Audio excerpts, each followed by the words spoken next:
क्या आपके साथ भी ऐसा हुआ है? आप परफेक्ट एंट्री का वेट करते हो, अपना स्टॉप लॉस लगाते हो, टारगेट लगाते हो, पहले आपका स्टॉप लॉस हिट होता है और फिर उसके तुरंत बाद आपका टारगेट हिट हो जाता है, वो भी बहुत फास्ट तेजी से। इस ट्रेड में सिर्फ आपका स्टॉप लॉस हिट नहीं हुआ, बल्कि आपका प्रॉफिट जो होने वाला था वो भी आपका चला गया। तो चलो आज हम सीखते हैं इस वीडियो में कि किस तरीके से आप स्टॉप लॉस सही तरीके से लगा सकते हो और इस तरीके से होने वाले नुकसान से बच सकते हो। तो चलो शुरू करते हैं। देखो, ये दो तरीके के ट्रेडर होते हैं, एक होता है नया ट्रेडर, एक होता है प्रोफेशनल ट्रेडर जिसको मार्केट में एक्सपीरियंस होता है। तो दोनों ने यहाँ एंट्री का प्लान किया, पर न्यू ट्रेडर ने स्टॉप लॉस लगाया स्विंग लो पे और प्रोफेशनल ट्रेडर ने बहुत ही सोच समझ के स्टॉप लॉस लगाया, जो मैं आपको समझाऊंगा आगे कि किस तरीके से उसने स्टॉप लॉस लगाया।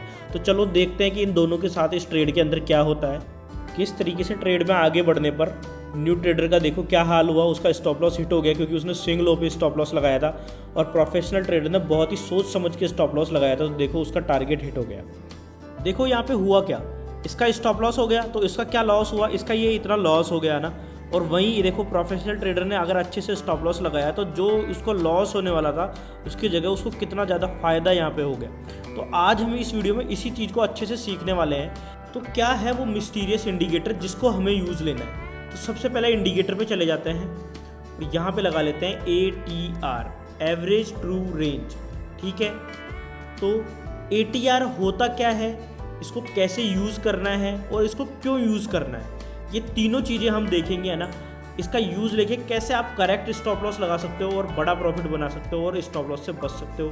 तो चलो सबसे पहले टॉपिक ले लेते हैं कि ATR होता क्या है। तो ATR होता क्या है, ATR बेसिकली पास्ट जो 14 कैंडल्स है ना, 1 2 3 4 5 6 7 8 9 10 11 12 13 14, इन 14 कैंडल्स का एवरेज क्या साइज है ये हमको ये बाय डिफ़ॉल्ट बताता है। ठीक है, देखो ये यहाँ पे इस कैंडल के इस जैसे जिस भी कैंडल पे आप लाओगे उससे पिछली 14 कैंडल की ये एवरेज साइज बताएगा। ठीक है, अब ये इसकी बाय डिफ़ॉल्ट सेटिंग है कि ये 14 कैंडल की बता रहा है। आप यहाँ पे 5 कर सकते हो, आप चाहो तो यहाँ पे 50 कर सकते हो, पर आपको यहाँ पे करना क्या है, आपको बेसिकली इसको 14 ही रखना है, यही इसकी बेस्ट सेटिंग्स रहती है।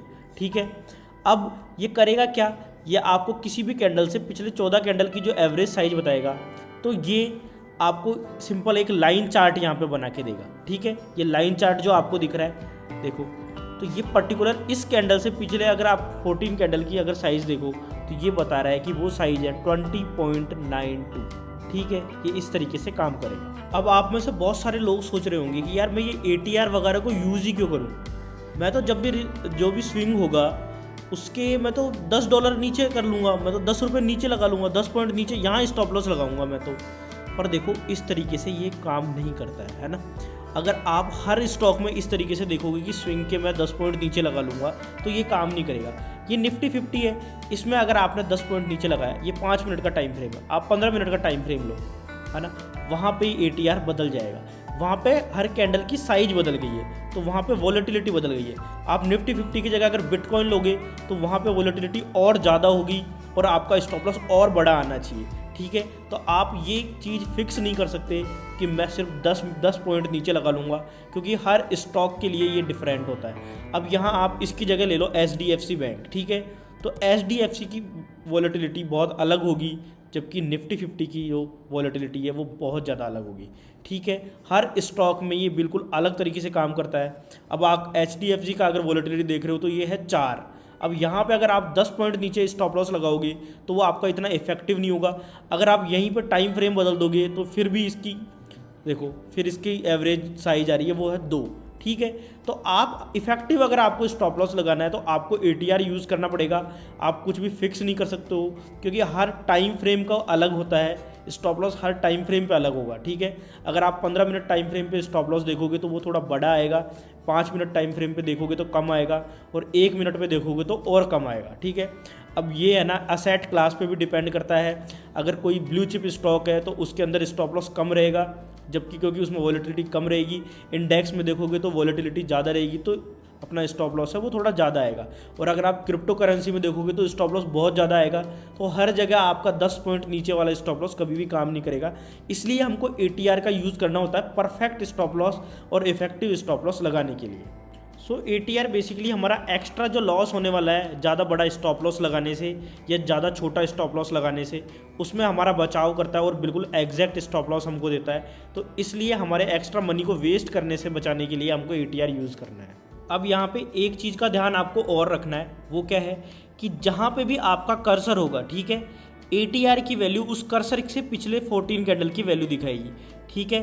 तो आपको ATR का रीडिंग करते टाइम है ना बिल्कुल फिक्स, जहाँ से आपको देखो यहाँ के, तो यहाँ पे ही आपको कर्सर को रखना है और इस वैल्यू को देखना है, ठीक है। अब आप स्टॉप लॉस कहाँ पुट करोगे, जैसे आपका रिसेंट स्विंग लो है ये, ठीक है, तो आपको स्टॉप लॉस कहाँ करना है, इस कैंडल पे गए, ATR 2.27 है, ये वैल्यू है 1673, ठीक है। तो आपको स्टॉप लॉस पुट करना चाहिए 1673 माइनस 2.27 यहाँ पे, ठीक है।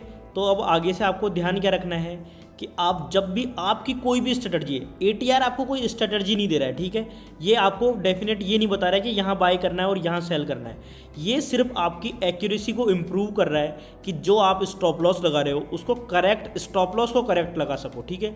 ये कोई आपको बाय या सेल सिग्नल नहीं दे रहा है कि आप यहाँ खरीदो और यहाँ बेचो, ठीक है। तो ATR को आपको आपकी स्ट्रेटजी के साथ कंबाइन करना है, ठीक है। आपकी कोई भी स्ट्रेटजी हो, चाहे आप प्राइस एक्शन सिंपल देख रहे हो तो उसके साथ कंबाइन करो, आप अगर किसी इंडिकेटर का यूज़ करते हो, आपके लिए वही बेस्ट परफॉर्म करता है तो आप उसके साथ यूज़ करो, ठीक है। हर किसी की ट्रेडिंग स्ट्रेटजी बिल्कुल डिफरेंट होती है, ठीक है। तो आपको ये नहीं सोचना है कि बस ATR लगा लिया हमने, अब हर बार स्विंग लो के नीचे ATR लगा लेंगे और बाय सेल करते रहेंगे और प्रॉफिट बन जाएगा। ये मार्केट इस तरीके से वर्क बिल्कुल भी नहीं करता है। आपको ATR सिर्फ आपकी स्ट्रेटजी की एक्यूरेसी बढ़ाने के लिए काम में लेना है, ठीक है। आप ऐसा नहीं है कि सिर्फ इसके बेस पर ट्रेडिंग करना चालू कर दो, ठीक है। तो अब आपको आज इस वीडियो में सीखने को मिला कि कैसे स्टॉप लॉस को ज़्यादा एक्यूरेटली लगाया जा सकता है और अपनी एक्यूरेसी को अच्छे से बढ़ाया जा सकता है। आपकी एक्यूरेसी कितनी ज़्यादा बढ़ेगी वो आप खुद बैक टेस्ट करके देख लो। जब भी आपको स्टॉप लॉस हुआ है तो अगर आपने ATR का यूज़ किया होता तो आपको कितना बेनिफिट इसका हो सकता था, ठीक है। अब अगर इस वीडियो को आपको पसंद आया है तो भाई इस वीडियो को लाइक कर दो, है ना। तो इस वीडियो का लाइक टारगेट हम रखते हैं 200, ठीक है।